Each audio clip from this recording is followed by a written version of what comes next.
chose prise, chose due. Au fond, qui l'aurait cru quand le duo Assimi-Kshogel prévenait que la lutte contre la corruption sera implacable et que ceux qui sont appelés à servir l'État ne pourront plus se servir de l'État impunément? Ils avaient pourtant prévenu que tous les dossiers scandaleux dont l'achat de l'avion présidentiel, les équipements militaires, la rénovation du palais de Koulouba, etc., ne resteraient pas impunis. Tous les crimes économiques seront sévèrement punis et les auteurs et leurs complices répondront tous de leurs actes de malversation financière, de détournement des deniers publics, de vol, de gabegie et de train de vie ostentatoire. Le Premier ministre, Dr Kshogel Kokala-Maïga, avait bel et bien déclaré que désormais tous ceux qui servent de l'État ne se serviront plus de l'État.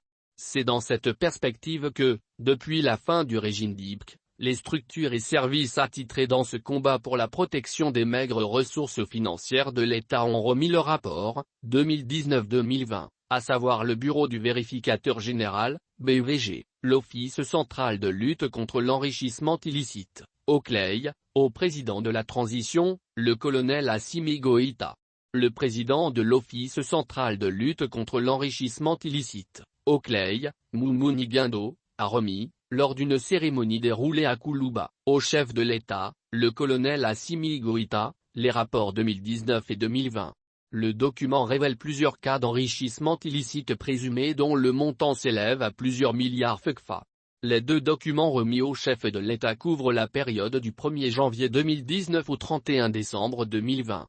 Le président de l'OCLEI, Moumouni Guindo, a expliqué que sa structure a réalisé au titre préventif 19 activités d'information et de sensibilisation à travers le Mali sur 1556 personnes. En outre, poursuit M. Guindo, cette synergie d'action entre les agents de l'OCLEI et ses organisations citées ont contribué à la répression en transmettant à la justice 9 dossiers d'enrichissement illicite présumés. La valeur des biens présumés illicites dans ces 9 dossiers s'élève à 6,995 millions de FCFA. Les enquêtes de l'OCLEI ont identifié 384 biens immobiliers, soit 34 maisons d'habitation, 72 bâtiments commerciaux ou professionnels, 139 parcelles ainsi que 78 concessions rurales totalisant 181 hectares, a déclaré le patron de l'Office central de lutte contre l'enrichissement illicite.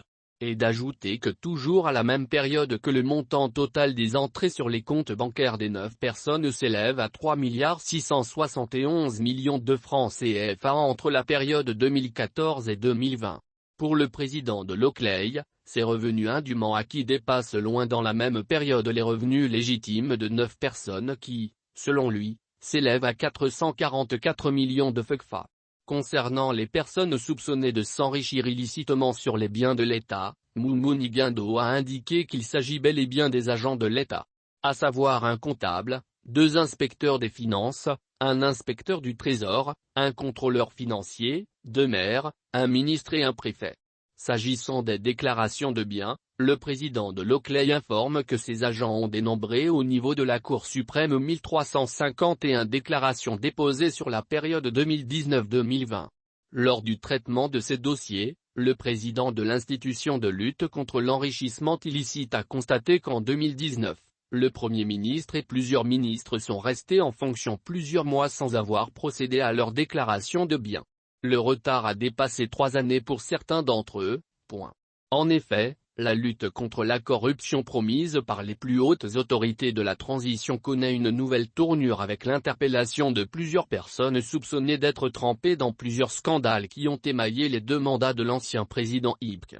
En effet, pendant les 7 dernières années, sous le régime calamiteux d'Ibk, ce ne sont pas les scandales qui ont manqué. De l'achat de l'avion présidentiel à l'acquisition des équipements militaires pour l'armée malienne en passant par les affaires non moins sulfureuses d'Engreffe relatées. Ce régime de destruction nationale s'était abonné aux scandales financiers sur fond de dilapidation des ressources de l'État. Au plan financier, les scandales qui ont mis la République au fond du gouffre sont sans précédent dans l'histoire de notre pays. Aussi, l'achat de 2 hélicos Puma, en 2017, avait donné lieu à un vaste scandale, après que le président Ibk ait confirmé dans un entretien à Jeune Afrique que les avions achetés sous son magistère sont cloués au sol faute de maintenance appropriée.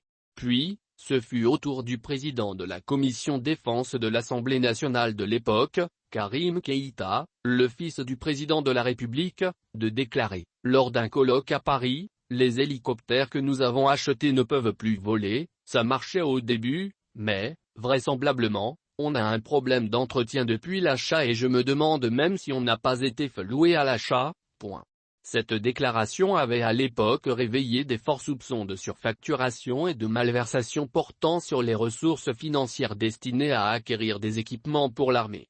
Déjà, à l'achat de ces hélicoptères, un officier supérieur de l'armée malienne avait déclaré dans Bloomberg News, parution du 13 juillet 2017, ceci, « Nous avons 2 hélicoptères cloués au sol qui ne servent à rien ». Avant de préciser, les appareils sont cloués au sol parce que l'armée ne peut pas obtenir les pièces de rechange. Guindo a révélé que l'Ocley a analysé certaines charges du personnel de l'Institut national de prévoyance sociale, INP.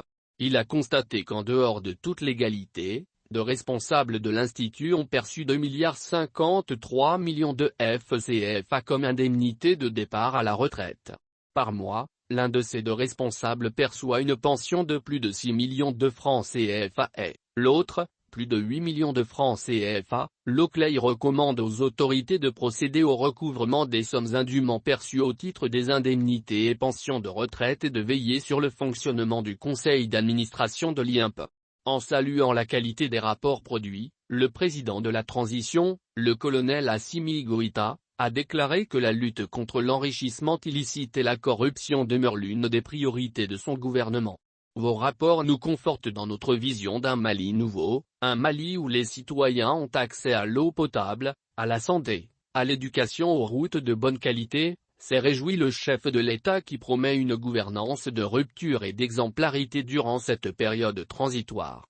Occasion pour le colonel Goïta de rappeler que la lutte contre la corruption et l'enrichissement illicite fait partie des préoccupations majeures des autorités de la transition. Il a aussi assuré l'Ocley de son soutien et de celui du gouvernement. En 4 années, vous avez dû fournir d'énormes efforts pour aboutir aux résultats qui méritent des encouragements. Nous vous félicitons et vous encourageons à poursuivre votre mission, car le Mali attend beaucoup de vous. Nous avons entendu et compris vos préoccupations par rapport à certaines difficultés. Tout sera mis en œuvre pour obtenir la bonne collaboration de tous les agents ainsi que les services publics avec l'Ocley conformément au texte en vigueur, a conclu le chef de l'État. Les rapports de l'Ocley indiquent également que, dans le cadre de ces missions, 19 activités d'information et de sensibilisation ont été menées à travers le pays. L'Office a recommandé aussi qu'il y ait des référents déontologues dans tous les services de l'État. Rappelons que cette cérémonie de remise des rapports de l'Ocley est intervenue 48 heures après celle du rapport 2020 du vérificateur général.